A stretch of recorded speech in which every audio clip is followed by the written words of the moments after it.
मुख्तसर नोट में आपका स्वागत है। आज फिर मैं हाजिर हूँ एक नई कविता के साथ। किसी के हिस्से लिफ्ट आया, किसी के हिस्से कोटा की बसें आई। वो मजदूर थे, उनके हिस्से रेल की पटरियाँ आई और उनकी लाश के हिस्से सरकारी मुआवजे की घोषणा आई। अब ये मत कहना दोस्त कि पटरियाँ सोने के लिए नहीं होती। बीइंग वुमेन वाला भाई भी कहता था कि फुटपाथ सोने के लिए नहीं होते और जो ये अपराध करेंगे वो कुछ ले जाएंगे, क्योंकि हमारा न्याय प्रणाली तो अपराधियों को ही घेरती है ना। उसे अपराध बनाने वाले समाज को कभी नहीं, बिल्कुल भी नहीं, सोचना भी मत। उन मजदूरों ने सालों शहर के जिस सेट के दम घोटू कारखाने में पसीना बहाया। आज वो कहता है लॉकडाउन है, काम नहीं है तो पैसा नहीं है।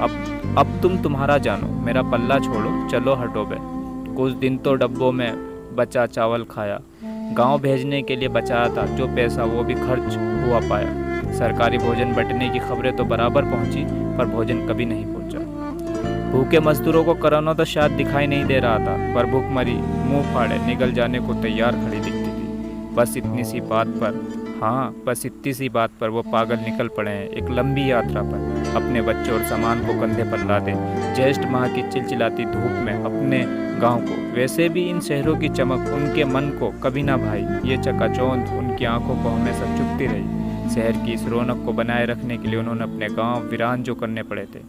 नाले के पास की गंदी बस्ती जहां उनकी खोली है, उन्हें वे हर बार याद दिलाती थी कि तुम इस शहर पर निर्भर हो, ये शहर तुम पर नहीं। तुम्हारी औकात खुरदरी मटमैली फर्श की है, जिसे इस शहर की सभ्यता और विशालिता की कालीन से ढके हुए हैं। तुम्हें ट्रेनों में बिठाया नहीं, ठूसा जाता है। तुम्हारी बस्ती वो गंदा कोना हो जहां स्वस्थ भारत के स्वस्थ शहर का कचरा छुपाया जा सकता है और ज़रूरत पड़ने पर दीवार बनकर तुम्हें अदृश्य भी किया जा सकता है। फिर भी यार, तुम बाहरी हो बड़े काम के, पर खबरदार जो इस शहर को अपना समझने की कोशिश की, तुम पर बुलडोज़र चला दिया जाएगा।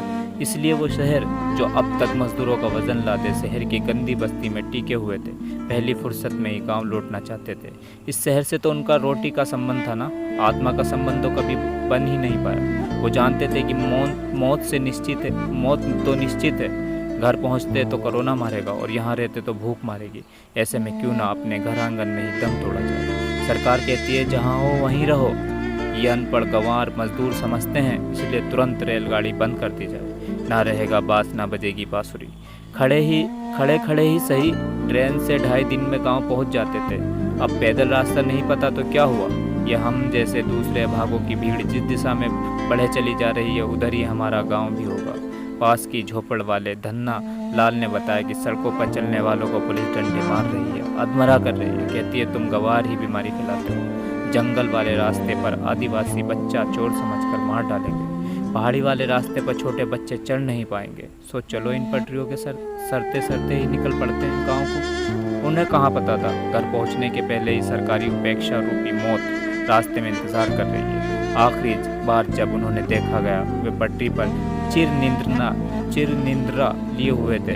आस पास सूखी रोटियां बिखरी हुई थी, जिनको पाने की जद्दोजहद थी तो उन्हें यहाँ तक लाई थी। आखिर वे मजदूर अपनी कुपोषित देह के पिंजरे से मुक्ति प्राप्त ही कर गए। इतना तो तय है कि उनका अगला जन्म इस वाले से तो कम ही प्रेरणादायक होगा। हमारे नेताओं ने अद्वितीय राजधर्म की किताबें पढ़ना छोड़ दी हैं। अब वे प्रैक्टिकल हो गए हैं। उन्हें MOU इन्वेस्टमेंट प्लान के मोटे बंडल पढ़ने होते हैं। विचारों को समय ही नहीं है, या फिर यूं कहें कि सरकारों की प्राथमिकताएं बदल गई हैं। शायद उन्हें आउटपुट बेस्ड अप्रोच लुभाती है।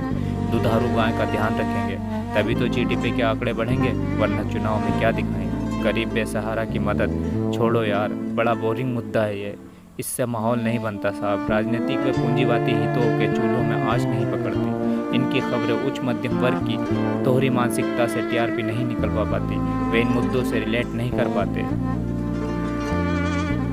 अगर ये कविता आपको पसंद आई हो तो प्लीज़ हमारे चैनल को लाइक करें और सब्सक्राइब करें। अगर आपके पास भी ऐसी कोई कविता या कोई कहानी है तो हमारे email ID checkmate@gmail.com